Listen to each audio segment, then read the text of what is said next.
J'ai vu ma sœur de 19 ans entrer dans ma maison, alors j'ai appelé la police. J'ai vu ma sœur de 19 ans entrer dans ma maison, alors j'ai appelé la police. À cet instant précis, je n'avais aucune certitude sur ce qui se passait réellement. Je savais seulement qu'elle n'aurait jamais dû être là, pas ce jour-là, pas à cette heure-là, et surtout pas sans prévenir. Je me trouvais encore dans la rue lorsque je l'ai aperçue traverser mon jardin, se glisser par la porte arrière que je croyais verrouillée, puis disparaître dans l'ombre du couloir. Mon cœur s'est accéléré d'une manière que je n'avais jamais ressentie auparavant.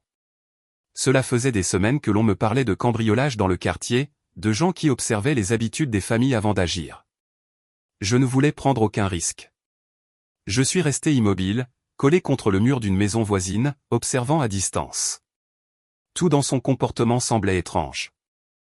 Elle avançait lentement, comme si elle connaissait parfaitement les lieux, mais elle jetait des regards nerveux autour d'elle. Elle portait un sac à dos que je ne lui avais jamais vu et un manteau trop large pour elle. Tout cela suffisait à déclencher en moi un mélange de méfiance et d'incompréhension. J'ai composé le numéro d'urgence, les mains tremblantes. Je n'arrivais pas à expliquer clairement ce que j'avais vu, seulement que quelqu'un se trouvait chez moi, que je pensais la reconnaître, mais que je ne savais pas ce qu'elle venait y faire. Le simple fait de prononcer ces mots m'a glacé jusqu'aux os. En attendant l'arrivée des agents, je suis resté éloigné, surveillant discrètement les fenêtres. Le moindre mouvement derrière les rideaux me donnait l'impression qu'un drame silencieux se déroulait juste au-delà de la vitre. Je savais ma sœur impulsive, mais jamais au point de se présenter chez moi sans prévenir, surtout après les tensions familiales récentes.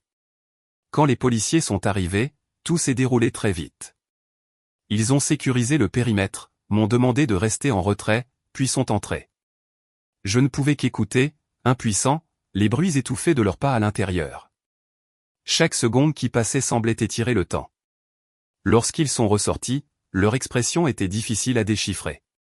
On m'a indiqué qu'elle était saine et sauve, qu'elle n'avait rien endommagé, qu'elle s'était simplement réfugiée dans mon salon. Elle avait apporté plusieurs objets qui m'appartenaient mais qui, d'après eux, semblaient destinés à être rendus plutôt qu'emportés. Je suis enfin entré dans la maison. L'air semblait plus lourd que d'habitude, comme chargé des émotions qu'elle avait dû y laisser. Mon regard s'est arrêté sur mon bureau, une enveloppe y reposait, soigneusement posée, portant mon prénom écrit avec une écriture incertaine. Ce n'est qu'en la ramassant que j'ai compris que quelque chose, dans sa vie, avait dû basculer bien avant que je ne la voie franchir ma porte. Et que, sans le savoir, mon appel à la police n'avait été que le premier pas vers une vérité que je n'étais pas encore prêt à affronter.